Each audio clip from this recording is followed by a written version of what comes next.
लोग मुसलमान और दलित और ओबीसी एससी तमाम लोग आपका झंडा उठाते रहे हैं, आपको नेता बनाते रहे हैं। पहली बार हमने ये कोशिश की है कि अपने देश का काम हम खुद करेंगे और मेन स्ट्रीम में रहते हुए, क्योंकि इन सेकुलरिस्टों ने हमें मेन स्ट्रीम में कभी आने नहीं दिया। तो आज हमने अपना गठबंधन बना लिया है, तमाम पार्टियों का इत्तेफाक राय बन गया है और हम तमाम सेकुलरिस्टों को दावत देते हैं कि जो अपने देश से प्यार करते हैं, सिर्फ वोटों की राजनीति नहीं करते हैं, जो देश से प्यार करते हैं और एकता और भाईचारे की बात करते हैं, देश प्रेम की भावना जिन लोगों के दिलों में है, वो अगर सच्चे सेकुलरिस्ट हैं तो वो इस गठबंधन के साथ आए, उनका खुले दिल से स्वागत किया जाएगा। इसमें हम उन तमाम पार्टियों को जिनको आज तक सेकुलर समझ के हम लोगों ने, हिंदू मुसलमान सिख ईसाइयों ने, तमाम लोगों ने उनका साथ दिया, उन तमाम को हम ये दावत। दूर दराज के तमाम लोग यहाँ शरीक हुए, अपने अपने इलाकों में जो मजबूती से काम कर रहे हैं उन लोगों ने सबने यहाँ शिरकत की और बहस मुबाहिसे के बाद, तमाम चर्चाओं के बाद, तमाम अपनी ज़रूरतों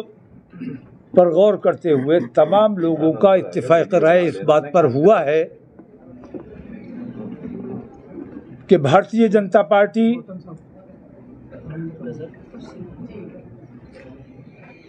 हमारे देश के लिए बेहद घातक है, हमारे देश को नुकसान पहुंचाने का काम कर रही है, हमारे देश को बेचने का काम कर रही है। हमें ये महसूस हुआ था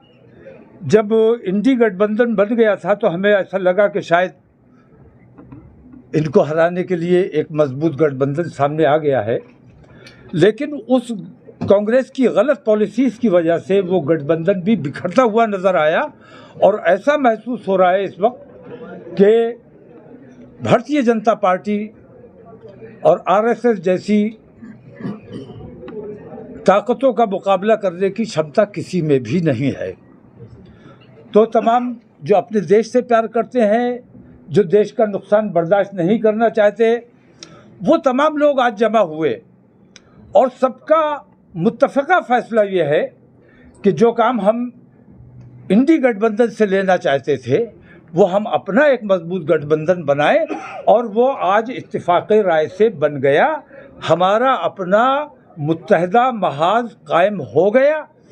और तमाम सेकुलर जमातों को आज ये दावत दी जाती है कि आज तक दबे कुचले तमाम लोग, मुसलमान और दलित और ओबीसी एससी तमाम लोग आपका झंडा उठाते रहे हैं, आपको नेता बनाते रहे हैं। पहली बार हमने ये कोशिश की है कि अपने देश का काम हम खुद करेंगे और मेन स्ट्रीम में रहते हुए, क्योंकि इन सेकुलरिस्टों ने हमें मेन स्ट्रीम में कभी आने नहीं दिया। तो आज हमने अपना गठबंधन बना लिया है, तमाम पार्टियों का इत्तेफाक राय बन गया है और हम तमाम सेकुलरिस्टों को दावत देते हैं कि जो अपने देश से प्यार करते हैं, सिर्फ वोटों की राजनीति नहीं करते हैं, जो देश से प्यार करते हैं और एकता और भाईचारे की बात करते हैं, देश प्रेम की भावना जिन लोगों के दिलों में है,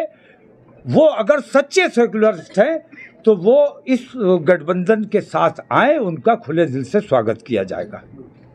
इसमें हम उन तमाम पार्टियों को जिनको आज तक सेकुलर समझ के हम लोगों ने, हिंदू मुसलमान सिख ईसाइयों ने, तमाम लोगों ने उनका साथ दिया, उन तमाम को हम ये दावत देते हैं कि आपका सेकुलरिज्म हमने देख लिया, कांग्रेस का भी हमने सेकुलरिज्म देखा है। पिछले 10 साल